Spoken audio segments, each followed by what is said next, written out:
So this is going to be follow-up video number 3 on this 2018 Honda CRV issue I've been having, excessive road noise inside the cab.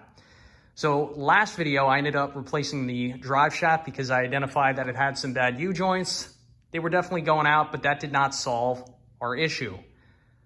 Now, the noise is somewhat similar to a bad wheel bearing noise. However, it wasn't coming from one specific sector of the car. Additionally, I jacked this car up off the ground, all 4 tires, got it up to speed, and it was not making that noise. So in the previous video, I made the final diagnosis that it's got to be the tires. Now let's take a look at the tires.